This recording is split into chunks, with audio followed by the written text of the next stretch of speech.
Hi everybody, I'm Dave Kaufman. Last time we herped southern Israel, south of the metropolitan area of Tel Aviv in the Negev desert. Well, this time we head north of Tel Aviv, to the pine forests of the Mediterranean coast, to the remnant sand dunes around Tel Aviv, all the way up to the top of Mount Hermon, the tallest mountain in Israel, in the quest to find one of the rarest geckos in the world. So welcome to Herping the Holy Land Part 2 on Zilla Presents HerpersTV. I'm a herper, I'm a herper, I'm a herper, and I like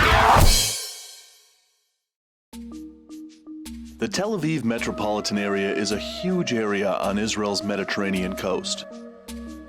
The entire metropolitan area is home to 3.5 million people, 42% of Israel's population, and it has some of the most pristine beaches in the world.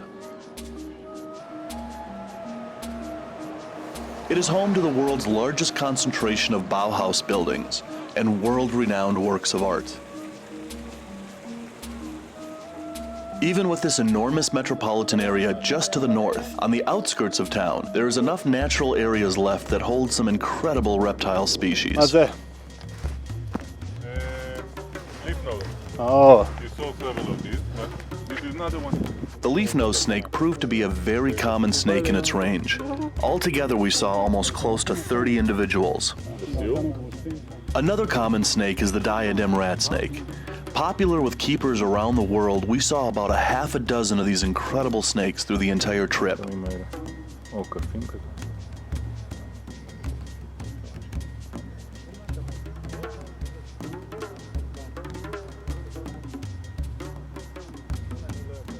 Every one of them had their own unique beauty and their own unique personalities. Chameleons are diurnal, meaning they are active during the day when they can soak up the UV rays of the sun. This one was sleeping until we came along. They are usually solitary animals which maintain a territory and only tolerate members of the opposite sex during the mating season. Females produce only one clutch of eggs per year, and they can lay up to 40 eggs, which they lay in a burrow that they dig in the warm desert sand. It is often thought that chameleons change their color to blend in with their surroundings. This is not necessarily true. Their color reflects mood, with lighter colors communicating being at ease, and darker colors when they become agitated, or in this case, being woken up in the middle of the night. Its range extends along the countries bordering the Mediterranean Sea, from Morocco to Israel to the islands of Greece to southern Spain and Portugal. Further up the coast, we drove to another patch of distinct habitat near the edge of the coastal town of Netanya. Like other places in the world, human encroachment is an ongoing problem in the natural world, and these potholes of suitable habitat are becoming fewer and fewer.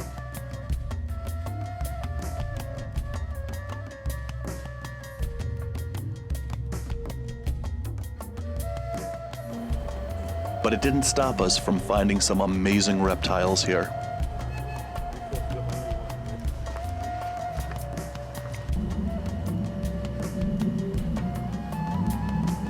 Short-fingered geckos are comprised of over a dozen species found throughout the Middle East and North Africa. They are nocturnal and occupy a wide range of habitats from deserts to the coastal plain forests. In Israel, it is illegal to touch or harass wildlife without a special permit, which we had in our possession. But just because we had the permit, we still didn't touch or capture the reptiles we encountered needlessly, especially when it came to these beauties. The Palestine viper is a very common snake in Israel, and as such constitutes the most incidence of venomous snake bites in the country. Recently, it's been reclassified to its current genus, grouping it with Old World vipers such as the famed Russell's viper of India. This was one of my target species in this country, and I couldn't have been more excited to find it. Fantastic. And a very nice snake. I'm letting him go. Yep, yeah? yep.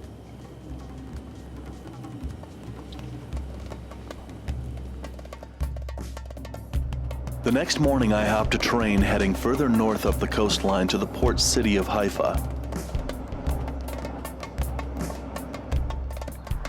Haifa, Israel's main port city, is a vibrant city, nestled between the sea and the pine-coated Carmel Mountains.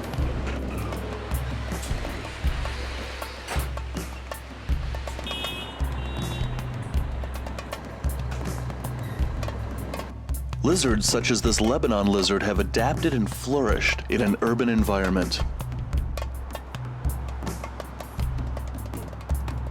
It is a member of the Lacerta family and is amongst the most common lizards in the country. Nearly every backyard in northern Israel has a population of these lizards. Another very common urban lizard is the rough-tailed rock AGAMA. Like the Scalaphorus or spiny lizards of the US, every wall, stucco house, or rock pile has their resident AGAMAs.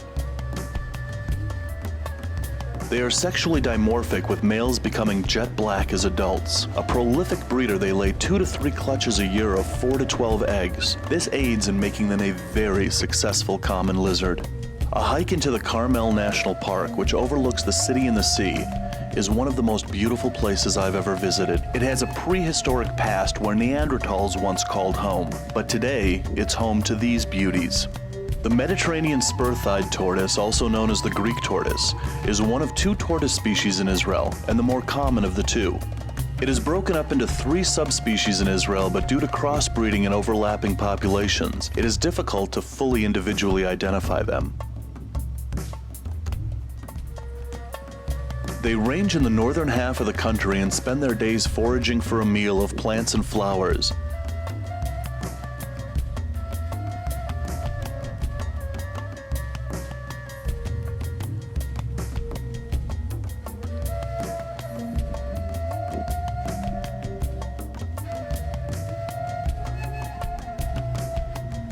Because of Israel's strict laws pertaining to its wildlife, this tortoise is flourishing here, while in neighboring countries its populations are steadily declining.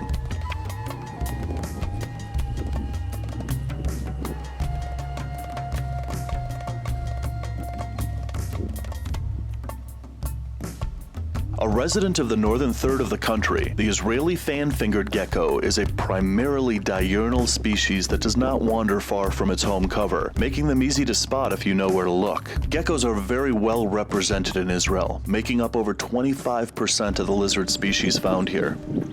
A short drive to the extreme northeastern side of the country in the area known as the Golan Heights on the border with Syria and Lebanon, we took a chairlift to the top of Israel's tallest mountain, Mount Hermon.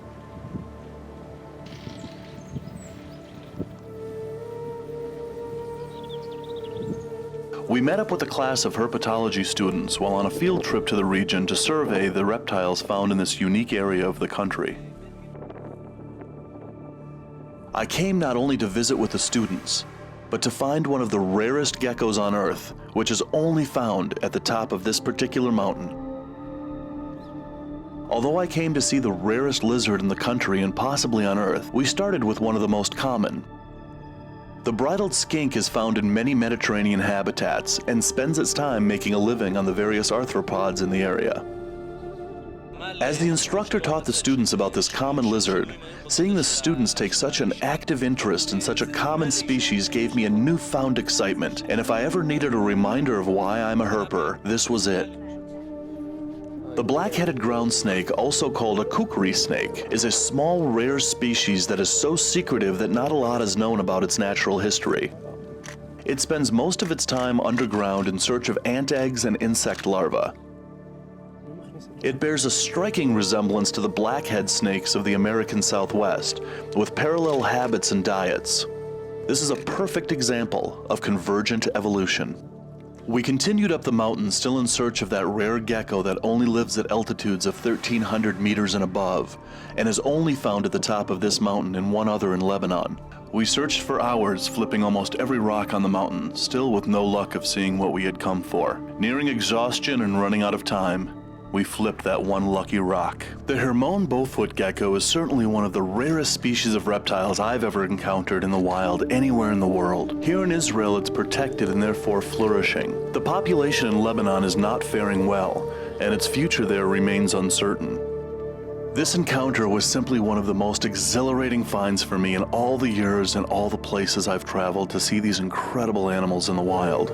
My Israeli adventure was coming to an end, and the next day I would board a plane to take me home to the other side of the world, ending my adventure as seemingly as quick as it had started. What's your opinion? If you could go herping for any species of herp, what would it be? Comment below and share your opinion. You know, two of my biggest passions in life are herping and traveling. And to combine those two things and travel the world searching for exotic reptiles, there's no better life than that. And herping here in Israel, it is such a beautiful country, and it is not anything like you see on the evening news. It's a beautiful country that recognizes the value in its natural resources and the value in protecting Israel's natural world. The natural beauty of this country is what keeps me coming back here. And you can bet that I'm going to be back to try to find the herps that I didn't find on this trip. So we'll see you next time as we go on more further adventures here on Zilla Presents Herpers TV.